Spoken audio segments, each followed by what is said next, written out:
And now, after media, we're going to talk about e-commerce. And for that, I would like to invite Roxanne Varza, along with Soraya Darabi. Thank you.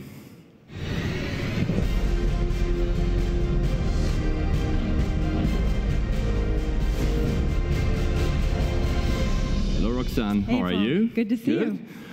Hello, Soraya. Hello. The stage is yours. Thank you. So we're kicking off the e-commerce track. Soraya, I am stoked to have you with us for two reasons, actually. The first one, I'm sure the audience actually doesn't know this, but we were both in this ranking a while ago that was poorly translated into Persian, and somehow we ended up on a ranking of the wealthiest women in Iran. I don't know if any of you guys saw that, thought that was hilarious, but actually I'm also super excited because... Wait, you should clarify that that's not true. That is not true. We are not the richest women in Iran, for anybody who's worried about that. But actually also because of your background, you have a terrific background. Tell us what you were doing actually before Zady. Absolutely. So I began my career in media, working at the New York Times, positioning the New York Times on social media platforms that we now know very well. And there, as manager of digital partnerships and social media, I met founders of amazing technology companies from around the world and caught the bug. I left to join a friend's cloud computing company that was soon acquired by Facebook, and then co-founded a company called Food Spotting with some friends in California, which belongs now via acquisition to OpenTable. So my background is in media as well as technology, but for the past 2 years, I've been working day in, day out on a brand called Zady. Great, so that leads us perfectly into my next question. So for people who don't know what you're working on today, I think you've been working on Zady for a bit over a year now. So yes. Tell us, what is Zady? Sure, I'll even launch some slides, if they'll let me. There we go. Okay. So Zady is an online destination for modern conscious consumers. And we source and sell sustainable apparel from around the world. We detail down to the raw materials where your products come from. So in the case of our technology, we built our own back end to make sure that we could infuse the stories of makers into every single product page on the site. We very much believe that the future of commerce is in storytelling. Next slide. Or not. Okay, well, maybe I'll just go into a little bit more about what we've been doing lately. There we go. Which is that we've been focusing on our own apparel as well. In the case of the sweater that I'm wearing, we detail down to the raw materials, again, where our sweater comes from. We show you the sheep in Oregon where we source our wool. We show you the faces of the washers, the millers, the knitters, the dyers, and the sewers who make our product. With the advent of the social web, we're really able to leverage stories and data to give people complete transparency into where their products come from. And great, so you guys sound like you have a terrific content marketing kind of strategy that you're working on. Yes, I'd love to go through the slides if, if they'll work, because now we're frozen on one of my face, which is never a good thing. Next slide. And while we're waiting for it, maybe you can also tell us, you guys have some terrific investors. We do. We're very fortunate to be backed by NEA and SoftBank, New Atlantic Ventures, as well as some really notable super angels in the US, like Rothenberg and Box Group. We think our financial investors are a perfect hybrid of people who care about technology, new media, but also the future of commerce. So we have some brand investors as well. We're also very much focused on the millennial generation. And so most of our investors have a focus or a thesis on really trying to understand what makes millennial shoppers different from the previous generation of, let's say, boomers or Gen X. And fundamentally, what makes us different is that we vote with our dollars. We try to show people through the purchases that we make the brands that we're loyal to and why. And there have been countless studies that have shown that if given two very similar options, but one has a social impact component to it. And of course, Warby Parker's and Tom's might come to mind when I say this, but also Whole Foods and Patagonia and many other social impact brands. A millennial consumer is more likely to vote for the brand with that social impact component. So for our generation, we're trying to build the brand for that next generation consumer, really by being exceptionally mission-driven and exceptionally focused on helping people understand that story. Great. So here I think we're seeing some of the examples of the great content that you guys have on your site. I know that you guys are actually hiring, is it in-house? You guys have in-house journalists that are actually putting this all together? Well, a bevy of them actually, and our editorial advisor used to be very senior at the New York Times. So we focus intently on content as marketing, publishing stories that sometimes talk about products. Those are brand stories on our site. But more often than not, we publish original content that you could otherwise find in a magazine. Today, the most recent one to go up was an interview with the chef Marcus Samuelson on slow food over the holidays. We find that by providing our reader and our community with content, they don't necessarily need to come to Zady just simply to shop. They come to discover great stories regardless of where those stories originate. Great. And I think you guys actually have a kind of a guarantee of 100% transparency that you guys are pushing. What does that even mean? We try to leverage the web to show people, again, that supply chain. And most people don't know what the word supply chain means. It can be a wonky industry term. We're trying to make it a little bit more relevant by detailing using visuals. It could be on a Google map, and it could be through the story itself. Okay, this is the story of the farmer. This is the story of the miller. These are all job descriptions that our grandparents knew well, and we've simply lost the understanding of the expertise of the people who make our products in a generation that was raised with fast fashion. Great. So now I'm going to turn it to kind of something that you guys have announced pretty recently. Yeah. You hinted at it earlier with the sweater that you're wearing. I think you guys launched this. This is the first product that you guys are launching with your own brand. Yes.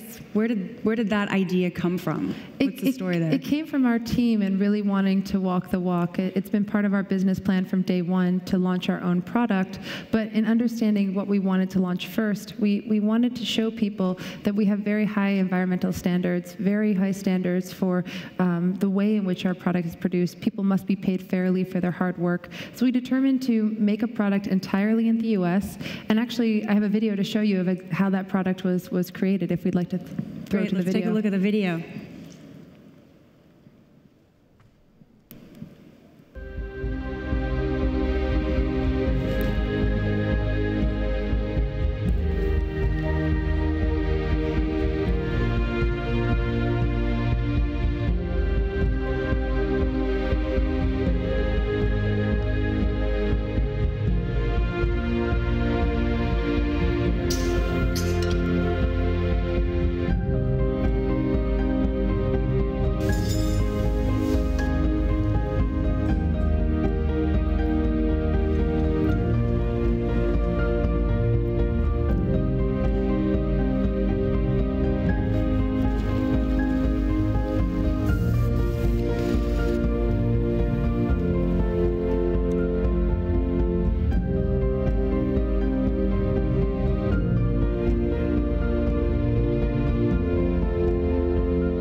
Gorgeous. So what our video is showing is that we work with fourth and fifth generation family-owned businesses all in the U.S. In some cases, they're the last remaining dye and wool houses in America, because 95% of American manufacturing has been offshored in the past 2 decades. So what we're trying to do with our brand is not only revive a local economy, but also emphasize how important it is to use organic materials and to give our viewers that transparency into the process in which their product was made. So we did a first and second batch of our knit and launched it, and it was almost entirely sold out in the first 48 hours, and so now we're going through that's another. The sweater you're wearing was sold out in 48 hours. That's incredible. We've since reordered, and we're moving very quickly to reach our community and to service them with the sweater. But it's really that storytelling and that transparency that empowered them to want to shop on Zady. Great. And obviously, everybody kind of in the e-commerce space is talking a lot about mobile. Do you guys, what is going on for you guys? Do you actually have a dedicated mobile strategy? Is that important for you? To be a year old, we believe first in growing our community and trying to understand which applications they were using and why. We've been responsive from day one, so we work across all mobile apps. I suppose you could say we work on Samsung, we work on across iOS, on Android. For us, it's more important to be responsive in the beginning and then to measure the usage before making a very distinct mobile strategy. But you're going to see a lot from us in mobile in the future. Great. And in terms of essentially leveraging data, are you guys doing anything interesting there? Yeah, we're an incredibly analytics-focused company. We use every platform you can imagine, from Google Analytics to Kissmetrics, to understand specifically who our users are, where they're coming from, how they're converting, and why. We believe that to be an e-commerce company in 2014, you have to be infused with content, and you must be analytics-focused. So every day really begins with a deep and thorough insights into who our customers are and how they're changing both geographically and in terms of their demographics. And there's a lot to be learned from the data, so your brand has to shift with it. For instance, we learned our customer was a little bit older than we had first speculated, though we're very intent on capturing the millennial audience because we believe this is how they'd like to shop. Our data was showing us that customers were baby boomers and above because, of course, sustainability isn't exclusive to our generation. And so the language becomes a little bit more aspirational, a little bit more mature to greet that audience as well. Great. And what does the customer actually look like then? Who are these ethical shoppers that you guys have on your site? We often try to mirror the shopper who shops at, in America, Whole Foods, or in Europe at an organic grocer, and of course that could be many. 20 years ago, the term organic wasn't mainstream, but with the advent of big businesses like Trader Joe's, Fresh Market, and of course Whole Foods, as well as a growing movement around organic food with books like Omnivore's Dilemma and books written by Mark Bittman, documentaries like Food Inc. and McWorld, it brought to the forefront a conversation about what is it exactly that we're putting into our bodies. And so what Zady is trying to address is that next question that evolves from the origins of food. It's now the origins of apparel. Our skin is our largest organ. What is it exactly that we're putting onto our body? How was it made? Was it made with chemicals? How much water was used to produce the garment that I'm wearing? And do I really need to own 50 different pieces of product a year, or can I invest in classic, timeless pieces that are made to last?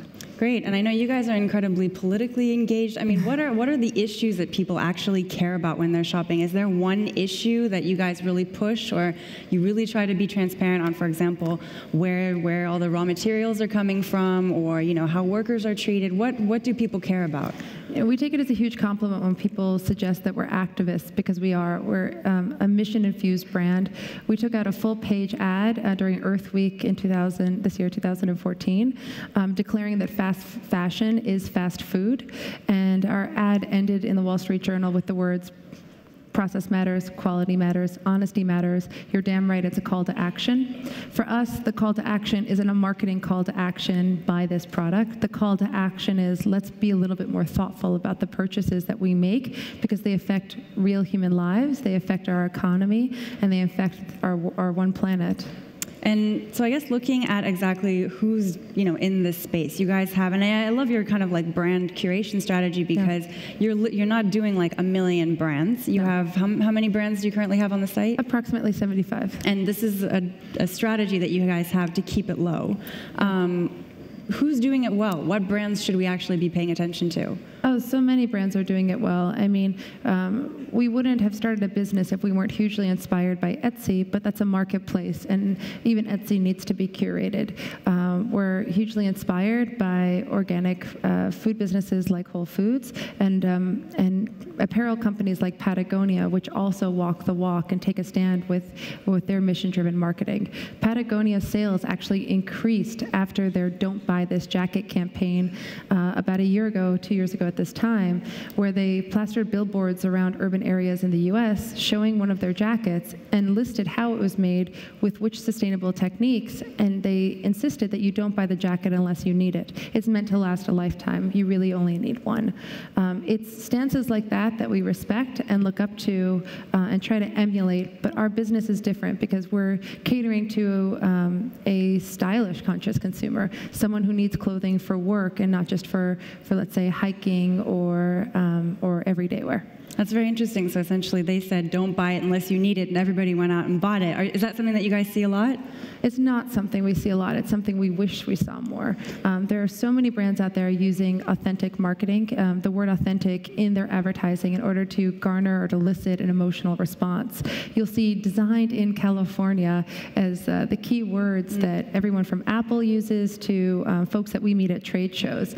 Designed in California, designed in Europe, which really just means we mass manufacture this in really crappy factories in Southeast Asia and pay workers very little to make the garment. What we always say is work backwards from the price of an item. Try to determine if it's a $5 t-shirt, how much money it would have taken to produce that, even in the least expensive factories in the world, which often have truly unsafe conditions. How much was the person, was the expert worker paid per hour in order to make the garment? What standards did that factory have in order to produce this piece of apparel? What other companies are they producing apparel for? These are hard questions for a consumer to ask. And so by creating Zady, we're really just trying to make it easier for people to shop ethically. So I'm wondering now, brands that we don't see on your site, are they blacklisted? Should we be worried about these brands? No, they're not blacklisted, but we do have exceptionally high standards. We try to determine using iconography, visual language, why a product is special. We'll show you why a product is handmade, if it is. We'll show you if it was using high quality raw materials, if it was, and so on. So we're really trying to isolate the positive as opposed to point fingers, but certainly with the majority of apparel being manufactured offshore, there are a lot of very dangerous brands to be associated with. Okay, well, we have just a few minutes left. I'm going to launch into kind of a big last question, but I'm wondering, what should we expect to see going forward from kind of everything that's in ethical commerce and online? What are you expecting to happen in this space? You're going to see more brands appear that have this focus and this mission, and that's a great thing. It's showing that it's something that this audience wants very, very much so. You're going to see all of us shift our focus and attention to mobile storytelling. So of course you can be an e-commerce site on mobile. Anyone can sign up for a Shopify account and register on Stripe for processing. But really you're going to see more companies infuse storytelling into the mobile experience to differentiate themselves dramatically. And you're really going to see more two-way communication with brands. Focusing on real-time questions and answers, because when you declare yourself a mission-driven organization, people naturally have questions. And so for conscious brands like our own, you're going to see social media become an even more important thesis for each company. Great, and I guess just a last follow-up piece to that is, what should we expect to see from Zady? Are you guys coming out to Europe? What's up for you guys? I think that's a safe assessment, and you'll be the first to know when we do. Right now, we're just excited about the holidays. We opened up a holiday pop-up shop at New York airports, including JFK. There are more pop-up announcements on their way. We're trying to meet our customers in the real world, because we're not turning a blind eye to omni-channel marketing. It's as important to get to know your customers in real life as it is online. So Zady will be coming to different touch points around America, and that's something we're very excited about. Great. Well, Soraya, it's been great to have you with us. Thank you so much. Thank you.